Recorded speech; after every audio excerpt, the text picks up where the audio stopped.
तो गाइस, मैं आपको जो बात बता रहा था कि किस तरह से आपका जो है सिलाई जब आप मारते हैं, सिलाई जब करते हैं तो आपका जो धागा है वो नीचे का जो खराब होता है, तो उसका कारण जो है वो सिर्फ धागा का नहीं है या टेंशन का नहीं है। वो सबसे बड़ा जो मसला होता है वो ये केस बेबिन का मसला होता है। ये आप केस बेबिन देख रहे हैं, ये इसका मसला होता है जो आप आदमी समझ नहीं पाते हैं, हमारे भाई समझ नहीं पाते हैं, हमारी माँ बहन जो है वो समझ नहीं पाती है, जिसके वजह से जो है ये दिक्कत होता है। तो दिक्कत का हल कैसे करना है, इसका हल निकालना कैसे है वो आपको हम बताएंगे। तो सबसे पहले आपको तो ये समझ में आना चाहिए कि ये जो केस और ये बेबिन है, ये हमारा केस हो गया, ये पल्ला हमारा केस हो गया, और ये जो हमारा है ये बेबिन हो गया। तो इसको एडजस्ट कैसे करना है, इसको लगाना कैसे है, सबसे पहले आपको वो पता होना चाहिए। बहुत सारे भाई जो है इसको लगाने में गलती करते हैं। लगाते कैसे हैं, इस तरह से ये पकड़ते हैं, ये आप देख रहे हैं, ये धागा ये इधर से लपेटा जा रहा है, ये धागा इधर से आ रहा है, ये देख सकते हैं। तो इस तरह से ये लगाते हैं, इस तरह से, इस तरह से लगाते हैं। तो आपका जब भी ये घुरेगा तो ये तना हुआ इस तरह से लग रहा है, ये आप देख सकते हैं, इस तरफ घूर रहा है। तो ऐसा नहीं होना चाहिए। आपका जो है ये जिस तरफ ये धागा आप खींच पा रहे हैं, आप ध्यान देंगे, जिस तरफ आप धागा खींच रहे हैं, ध्यान से देखिएगा, गौर से देखिएगा, जिस तरफ आप धागा खींच रहे हैं ये उसी तरफ घूरना चाहिए, उसी तरफ ये बेबिन घूरना चाहिए केस के अंदर में। तभी जो है आपका है सिलाई जो है वो बराबर देगा, न तो टाइट और लूज दोनों आते रहेगा, जिसके वजह से जो है नीचे में पोचड़ा मारेगा सिलाई, लच्छा की तरह सिलाई आएगा, और कभी टाइट कभी लूज होगा। तो ये चीज मैंने आपको समझाया कि इसको किस तरह से केस बेबिन को लगाना है। मैंने आपको फिर से एक बार बता देता हूँ।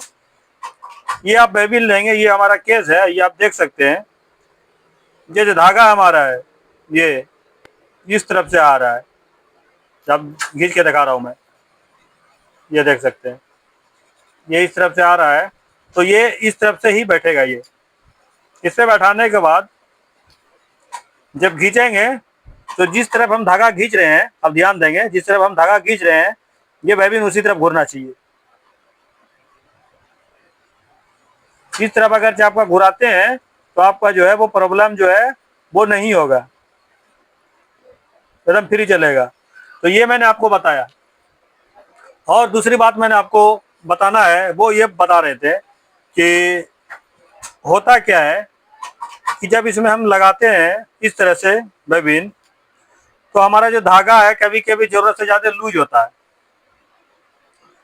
जरूरत से ज्यादा कभी कभी जो है नीचे का धागा लूज रहता है, तो जिसके वजह से जो है फुजला मारने लगता है, नीचे की तरफ जो सिला होता है वो फुजला मारता है।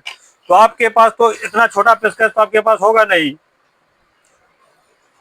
मेरे पास है, तो इससे मैं इसको टाइट कर लूंगा या लूज कर लूंगा। आपके पास अगर ये पेचकस नहीं है तो इसको टाइट और लूज कैसे करना था ये आपको तो पता होना चाहिए, क्योंकि आप काम कर रहे हैं, आप मशीन चला रहे हैं, तो आपको मशीन का जानकारी होना चाहिए कि किस तरह से इसका जो पार्ट सब है, अगर कोई तरह का कुछ दिक्कत होता है उसको सही करना है।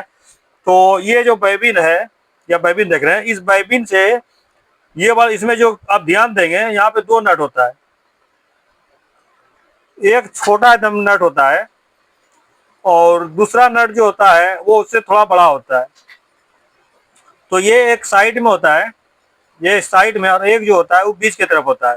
तो साइड वाले नट को आपको जो है वो कुछ नहीं करना है, जो भी टाइट या लूज करना है ये वाले नट को करना है, बीच वाले को। तो ये बेबिन से आप इसको टाइट कर सकते हैं। आपके पास अगर पेचकस नहीं है, स्क्रू ड्राइवर नहीं है छोटा वाला, तो इस तरह से इसको आप जो है टाइट यहां से कर सकते हैं।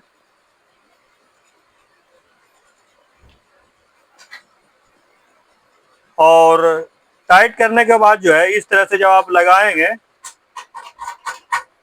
तो ये देख सकते हैं कि हमने हल्का टाइट किया, और पहले जो हमारा धागा आ रहा था वो एकदम फ्री आ रहा था, जिसके वजह से जो है नीचे का जो सिला है वो गुच्छा गुच्छा हो रहा था। तो वो होने का कारण वही था कि नीचे का जो हमारा सिला था, धागा था, तो वो जरूरत से ज्यादा लूज आ रहा था।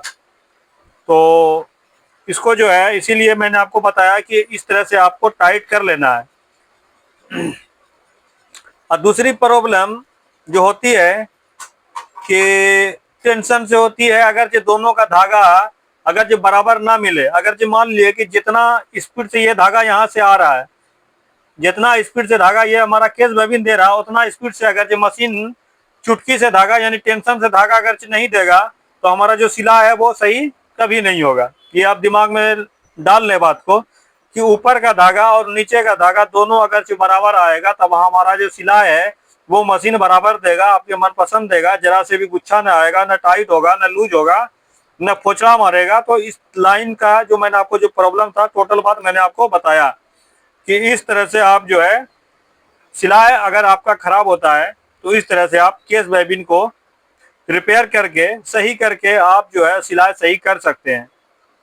तो वीडियो अगर हमारा आप पसंद आया हो तो आप हमारे वीडियो को लाइक कीजिए, कमेंट कीजिए, और अगर आपको समझने में कुछ मिस्टेक हुआ हो, दिक्कत हुआ हो, तो आप हमें कमेंट करके पूछ सकते हैं। तो जाते जाते आप हमारे चैनल पिंकू सुपर टेलर को सब्सक्राइब कर लीजिएगा, ताकि मैं सिलाई से जुड़ी जानकारी या मशीन से जुड़ी जानकारी का, इस लाइन से जुड़ी जानकारी का कोई भी वीडियो बनाऊं, अपलोड करूं, वो सबसे पहले आप तक पहुंच जाए। तो मिलते हैं अगले वीडियो में, तब तक आप अपना और अपने परिवार का ख्याल रखिए।